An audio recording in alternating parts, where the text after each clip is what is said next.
welcome to part three. Thanks for sticking with us.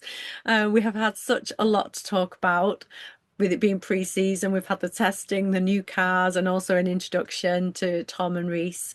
So thank you for tuning in, and hopefully you will enjoy this third part. So welcome back to Reese and Tom.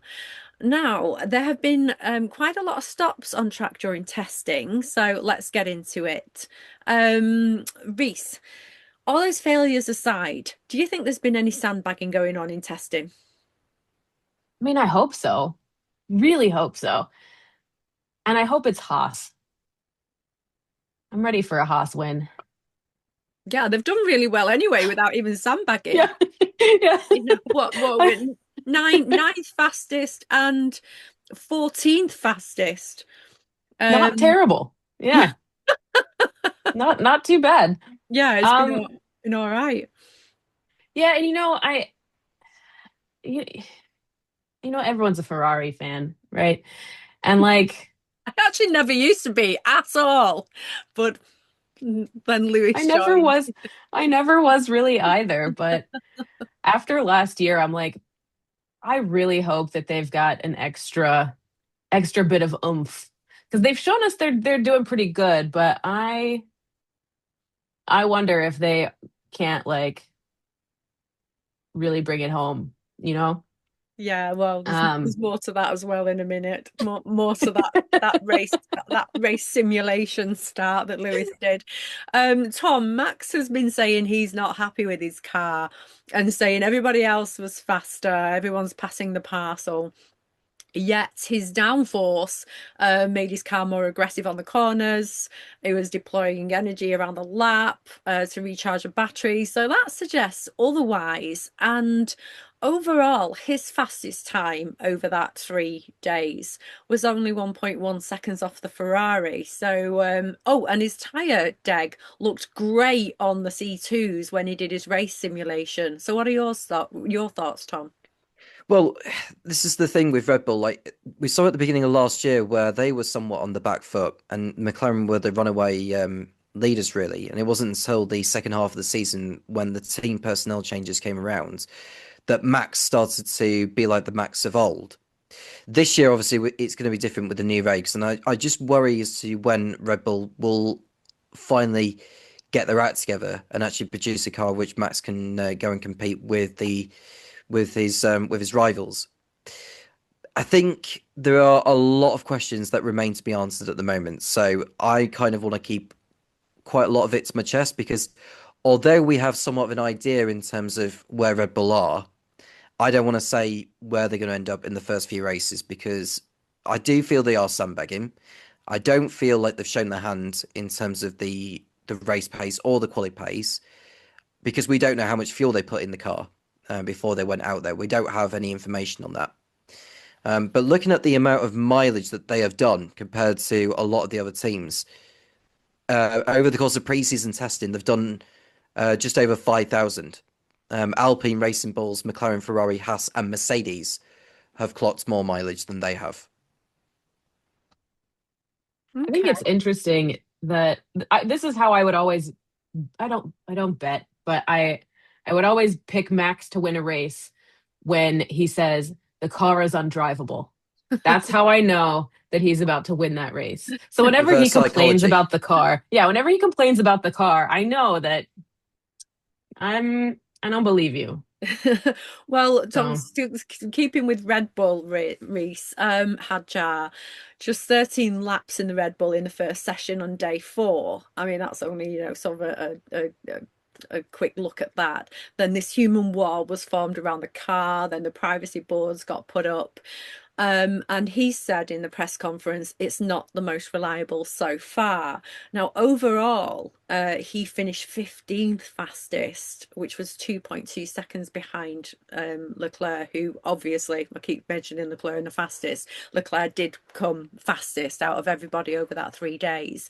So, regarding what you just said about Max, about sandbagging, and also what you just said about the second driver being replaced quite quickly last season. What do you think about Isaac? I have an Isaac Hadjar tattoo. So I I cannot be impartial here. Um, Can we see it? Where is I okay, it? it's very silly. Last year they did a Give me the glasses for V this. carb. Last year the V carb admin did a like April Fool's joke that was like it just Awesome. says IH6 in the middle. They did the April Fool's joke. They were like, "Look, we got tattoos," and I was like, "Actually, that's kind of cute. I kind of want that tattoo." And then their admin messaged me. They're like, "Do it." I'm like, "Okay, I Yeah, will." that's And so I did it. And they showed him. They showed him, and he said, "Is it a real one?" Damn, that's commitment, and that lives in my head oh, forever.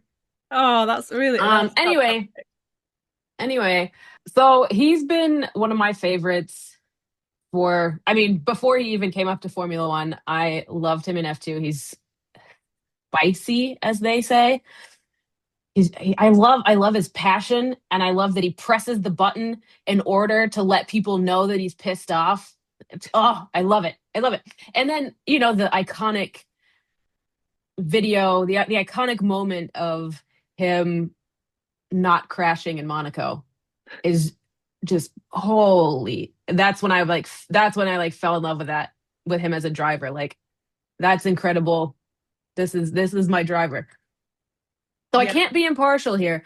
Um, but I'm choosing to believe that all will be well, because that Red Bull seat, it might have some bad luck there. I don't know that I believe that as much as I believe that the organization itself might have had a toxic culture that didn't prioritize people the way that maybe the organization might prioritize people now that my favorite team principal is in charge. Um, so hopefully hopefully You he's got like enough Ron, do you? hopefully there's enough support for him. One, because it's only his second year. It's a new car. It's Max's new car too. Like hopefully, hopefully there's enough support and enough patience, and that now the team maybe is listening to both drivers a little bit. We'll see. Um, yeah, I choose to believe that even if he doesn't do as well as they are expecting him to do, that they're not going to give up on him as quickly as they have done other drivers. But in the end, it is professional sports. So I could just prepare for my heart to be torn out of my chest and stomped on, but Okay. we'll see. Well, just coming back briefly to you again, Ritz, let's move on to Ferrari. Their race starts have been pretty awesome. Hamilton way back in the field. One of the drivers said P11, but I'm not sure. I thought it was about P5 or 6 when he did that. And he was P1 at the first corner. Exactly, it's absolutely awesome. But apparently they're rumored to have long run issues with long run capabilities. So they've got a small turbo, which could be a liability on power sensitive tracks. And nobody's sure at the minute if they'll have that rotating wing by Melbourne. So, but Charles was quickest overall over that 3-day test, 1 minute 31, and 8 tenths ahead of Kimi Antonelli, who was second fastest. So, based on that, and what you just said about you want Ferrari to do well, do you think this is possibly the return of them? Hope so. Like I'm not Ferrari's not my number one, but I don't dislike them. And I have a lot of friends who love Ferrari, and I'm sick of seeing them sad. I'm ready. I'm ready for my friends to have a win, to get a little bit of confidence. And the fact that they have been thinking outside the box a bit does make me just really proud of them, and I hope that their gambles, that they're the chances and the risks that they're taking, I hope they pan out for them, because isn't that great when you try something weird Yeah. and it actually works? Well, I mean, I remember obviously when Lewis joined Mercedes, and everybody said it was the biggest mistake of his career, because they were nowhere, and he'd been given a bit of an insight over what was coming, and he also had insight in what was coming from McLaren over that next few years. So he bailed and joined the right team, and I'm just wondering to myself, is that what pulled him across to Ferrari? Did he have any insight of what this season was going to do? So perhaps he knew last year would be a write-off, because what massive improvements did that car have anyway last year? But we can only revisit this either mid or towards the end of the season.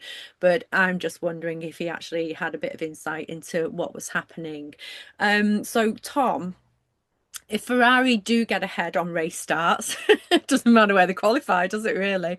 And they pull away. They do actually manage to pull away, with that extra 1 second a lap that they seem to have at the moment. What tracks could benefit them, do you think? And can you see Ferrari perhaps winning sprint races where they don't necessarily have to do a pit stop? Well, Bahrain for a start, because they seem to have got a good handle on the race start over there. I think for Australia, I mean, it's a shorter run down to turn one, but if you remember, I mean, I don't know if you remember, Riz, either, in 2016, when Vettel started from third on the grid in the Ferrari, he leapt straight into the lead with one of the best starts I'd ever seen, for anyone in a Ferrari. I'm getting the feeling that if either Hamilton or Leclerc start P3 or P4 on the grid, either of them could leapfrog whoever is on pole, and whoever starts second end up just getting absolutely swamped by the two Ferraris. Because Hamilton and Leclerc, I think, are two of those which will be ready for the start of the new season. For the start of the new season, I don't think the car's perfect, but they do look in better stead than they were this time last year. I can tell you that for a fact. Will that mean fighting for more sprint wins as well as race wins? I can't see why not. I mean, the highlight of Hamilton's season last year was winning that sprint in China, and we never saw anything else of him. But this time around, it feels to me like Ferrari do look like they've got a car of which Hamilton and Leclerc feel happier about heading Okay. into Australia. Okay. Mercedes, Riz, still a bit of a favourite, with Antonelli being second fastest overall, and they came into testing favourite. But they've still had some reliability issues. Kimi stopped in turn 10 with pneumatic issues, needed an engine change. As I said previously, George Russell, had his engine completely cut out on the straight. But then Kimi said in the press conference that the team have already found the issue and found a way to fix it. And, quote, this is what testing is for. So what do you feel about Mercedes? What's the opposite of sandbagging? I feel like this whole time, ever since last year sometime, people have been saying, oh, Mercedes is gonna come back in 26 and they're gonna dominate. And I'm like, well, how do you know that? How'd this rumor get started? Is Mercedes seeding out there to make us all like, oh, worried about them, when in reality, their car is going to be fine? Bluffing So, the wrong way. yeah, I think they're going to be fine. As much as I would relish George Russell as a driver's champion, or Kimi, like little baby Antonelli world driver champion, I would love it. But I don't know. I just have the feeling that they've all been kind of overestimated in a way. I think they'll be up there, and I think they'll be consistent. Hmm. But I think I he's don't worried know. about the Ferraris, because he said in his press conference that the car's got there's a lot of potential beneath us. But to win a race, we've got to get off the line quite well. So to me, that's suggesting there's a Ferrari behind him. He's going to be panicking. But he did say the 2 starts he's made this week were the worst ever start that he's ever had in F1. But then their deployment looks best on the grid. And I think, the Mercedes power team's made a lot of improvement. Go on, sorry. yeah, some of my favorite battles recently have been George and Charles. Like, I'm looking forward to see how they, whether we're talking about getting off the line quickly or strategy using their boosts and all this stuff. I know there's just going to be drama between those two, and it's going to be, and I mean on track drama, not like Drive to Survive Like a drama. scrap. Yeah. Yes. Yeah. So moving on swiftly, Tom, sorry, excuse me, I need to get, this is my conditions creeping in now. I need to move because of my back. Okay, wriggling around. I can't sit like this normally. I used to have to sit on my bed. Anyway, TMI. Tom, Aston Martin. Now, there's a lot of information here, so stick with it. Fernando said, we will have the fastest car, but at the minute, not. So Alonso had battery issues on day 5. He finished 4.5 seconds off the pace overall. That was that was his fastest time. Lance Stroll did short stints on day 6, but he didn't set a time, apparently due to a shortage of Honda power units. And his comment was, we need more power. His fastest lap was a 1:35.9 overall, and he achieved that on day 1. He didn't go any faster than that. He didn't improve. But Adrian Newey said, I'm going to get us out of this mess. So, Tom, do you think that he can turn things around for the team? If they do, it'll be very much like a Sunderland till I die story, won't it? That's the vibe. In case you wonder what that is, Riz, it's a football club that basically was in the lower divisions not too long ago, but now in the Premier League. And there was like a documentary series about the rise of Sunderland AFC, making the meteoric rise back to the Prem. But that's a totally different topic. It'd be quite a story. You're doing one as well, aren't you? Hoping Wrexham Yeah. theirs. That'd be awesome. Yeah. Anyway, go on. Well, Riz may be more familiar with that kind of story because obviously, you know, a Canadian actor has been involved in investing in that club. But Say his name. Ryan Reynolds. Is it Ryan Reynolds? Ryan Reynolds, that's it. I was thinking of Rob McElhenney as well. That was the other one. Yeah, I he's was, with it. I was thinking, yeah, he's with it. But can you imagine Aston Martin starting the season on the back foot, and then towards the end of the year, they end up winning a race? I think that would be the fairy tale story of the season if they were to pull that one off.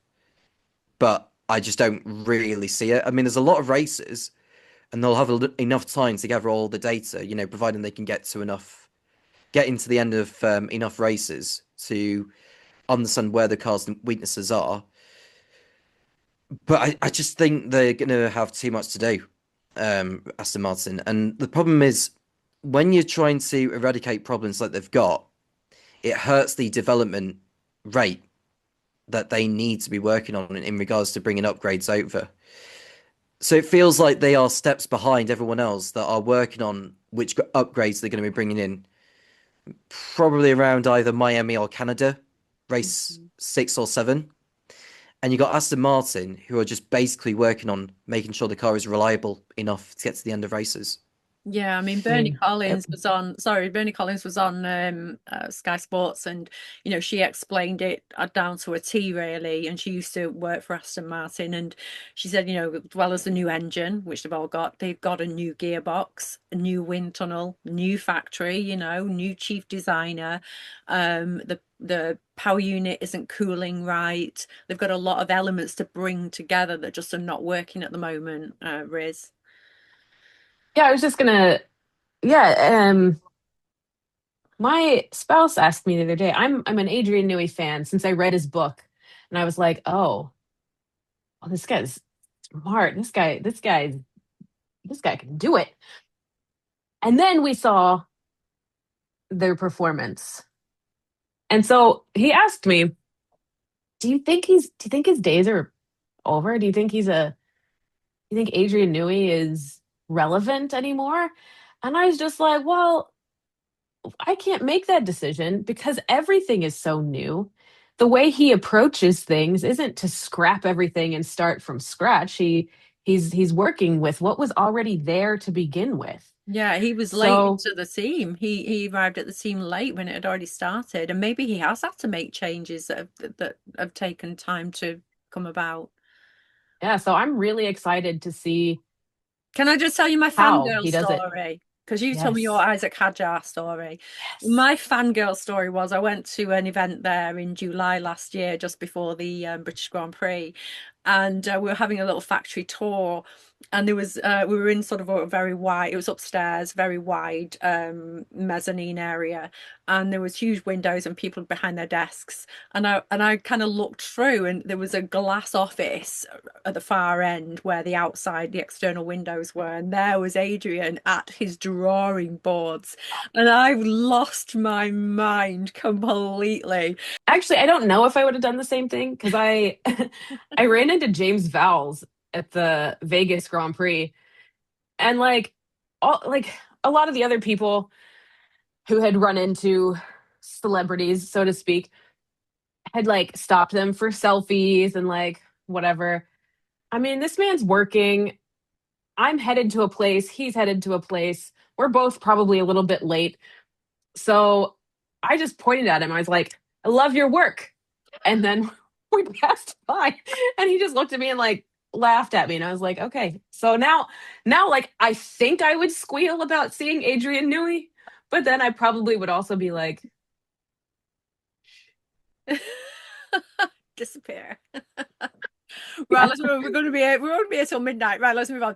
Reese, okay, Haas, you've already mentioned, they haven't done too badly during this testing. They're combined fastest of the midfield teams. So as I've already said, Ollie was a ninth fastest, just 1.4 seconds behind Charles, and so Esteban, get my words out, finished P14 2.2. Not as good as Ollie, but Ocon is very positive. He said it's been a very good test for us. And when asked who would be world champion this season, apparently, Ollie Behrman stated that he will be world champion this season. But is it possible for them to get podiums this year, Reese? Man, that's so on brand for Ollie to say that. Um, I think if ever it was going to happen, it's going to happen now. I think they're in a position where they just need that little bit of luck. And luck is what you make it with being prepared and opportunity. And for one, Ollie is one of the most opportunistic drivers I think that's on the grid right now. Like he he will find a window and he will chow right through it. And I think and I hope, and I'm gonna light a candle. I'm gonna light four candles, 87 candles. Um, I think Haas is getting a podium this year. Me too. Yeah, I hope he makes up for last Australia by doing something awesome at this Australia. I'm sure he's determined to. That was heartbreaking last year in Oz. I was there, so I was like privy to the whole thing. It was heartbreaking. Um, Tom McLaren, it's rumored that they didn't use the power unit that will be in the car in Melbourne. Piastri's gone on to say that they're not leading the pack, but they're not too bad. And he also said that the car will be harvest limited at Melbourne. So the car's going to run out of energy quite quickly, and the same at similar tracks like Suzuka and Jeddah.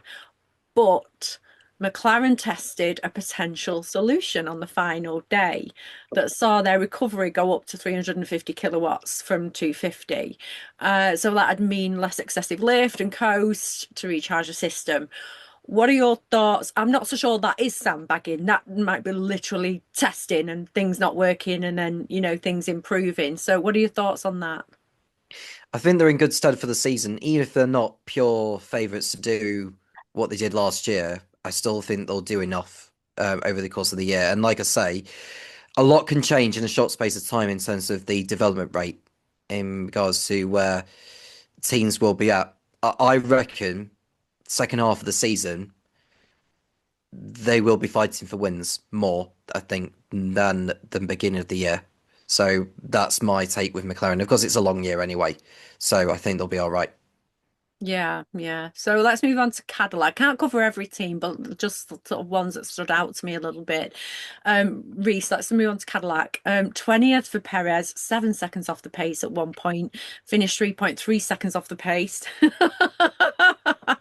I'm ready. Being 20th She's got place. it ready. I saw. And Valtteri 19, 3.2 seconds behind it. They're almost at the back. Sergio said in the press conference, it's all about the foundations for the first half of this year. And Graham Loudon said that he's very happy. There's no major issues, and he's extremely happy with the team. So, how do you think that they will fare this season, Reece? And are they going to catch up? I think I don't have high expectations for anything in its first year. I have very low to moderate expectations. So I have high hopes.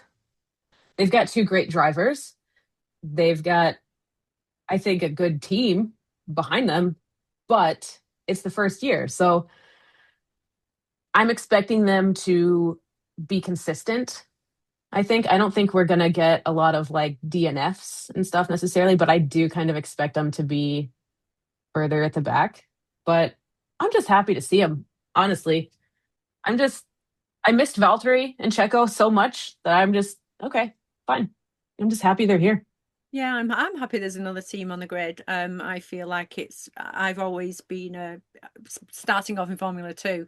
I've always been a massive, ambassador for those guys coming up when they're ready. And there's been a lot of Formula 2 drivers that have gone by the wayside because there's just not been the seats for them when they've graduated, when they've won a championship. And I've always been really sort of gutted about that and harped on many podcasts, probably on one of Tom's at one point, saying we need more teams on the grid so we can bring those new guys up. Anyway, that's just digressing a little bit. Tom, Audi Bortoletto was 10th overall, only 1.7 seconds behind Charles, and Hulk was 12th. So could Audi be faster than the Williams or any other teams? I think they already are. And bearing in mind about the times, we don't know exactly the conditions of the track when they set these times. So there's that to factor in as well, LA. But I would probably say Audi are ahead of Williams by this point, purely the fact that, BP have got a fuel which, is set to be homologated, I think, anyway. So they look more ready, I think, than the Mercedes Power Unit cars will be.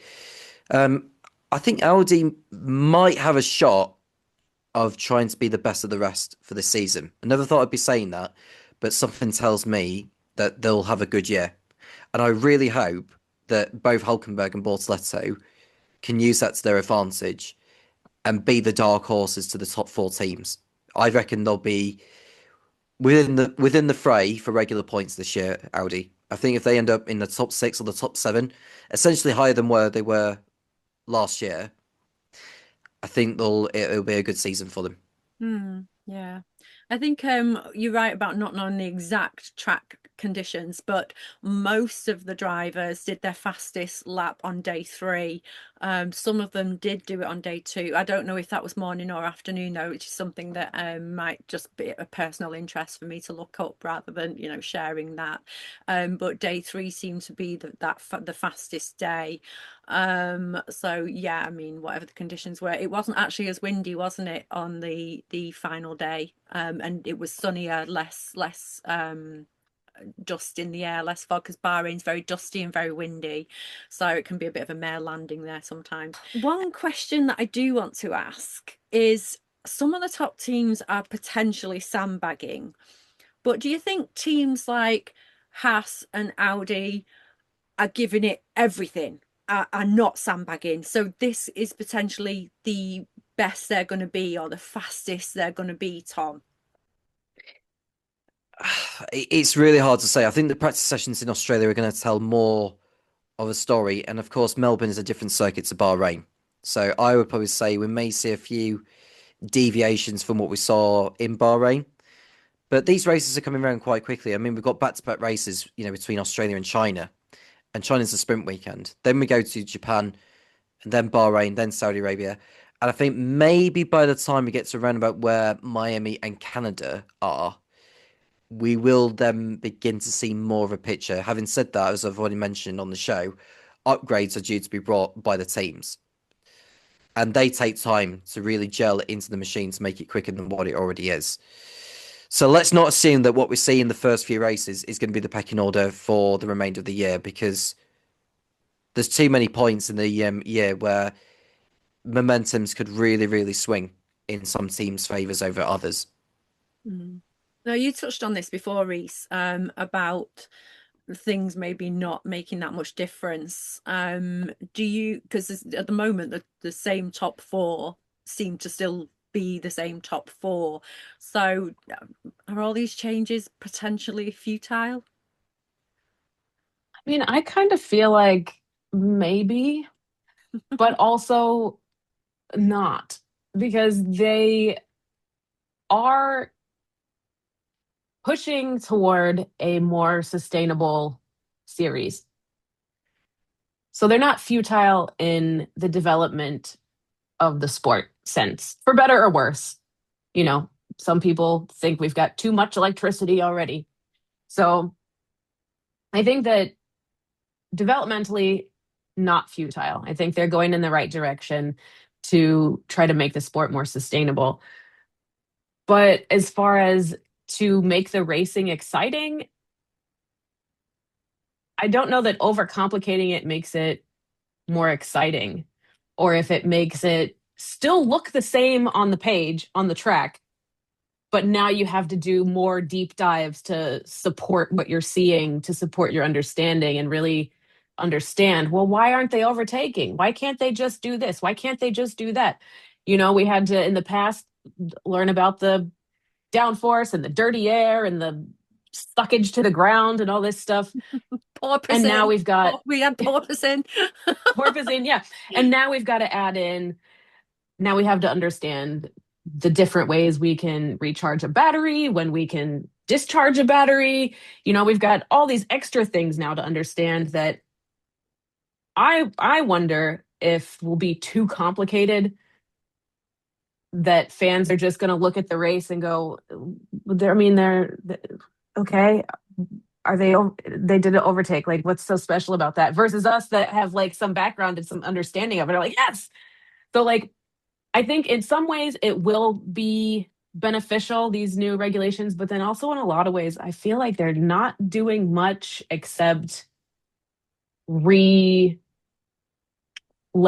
the playing field a little bit, which, as you said, there's still the top four being the top four at the moment. So, I mean, we'll see.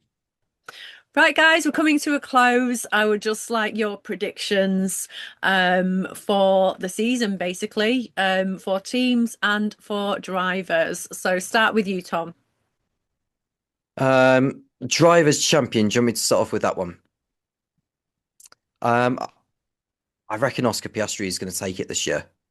Something tells me that it's even if it's a repeat of last year, it may be enough for him to win it. So he would be my favourite to win. Constructors champions, I think McLaren will do it again. Won't be as comfortable as last year, but I think they'll get it over the line. Ris, what are your predictions for teams and drivers? I much agree fully with Tom. Only that I think the fight might be between Oscar and somebody else in Lando. I don't know if that somebody else will be. I don't think it'll be Max this year. I'm leaning George. We'll see. Yeah, I think because all the cars are on a pretty even playing field right now. One seems to have this issue, the other one seems to have that issue. But if they all get ironed out, and if there has been sandbagging going on, I think Max might take it. Definitely, obviously not the constructors, possibly McLaren, but I feel like if those Ferraris kick into gear, we're going to be looking at a 2021. We're going to be looking at Lewis and Max dueling it out. And McLaren will be constructors maybe because they'll be coming third, fourth. Who knows? It's exciting. I don't know anything. I've not got a crystal ball.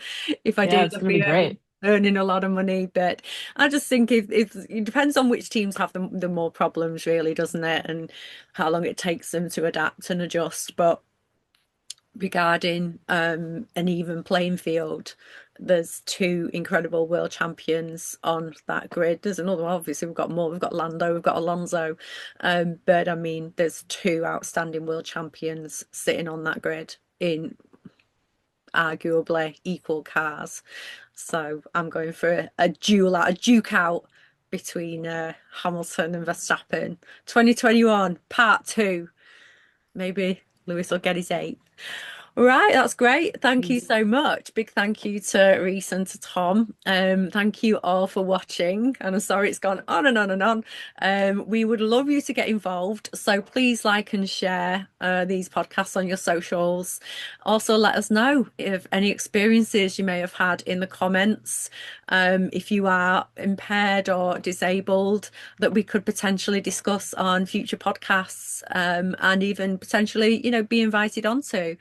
I will be back with my next episode after the first Grand Prix of the season, Down Under, which is imminent. It's almost here. This time last year, I was on my way there, but not this year. I'm just at home with my new plant.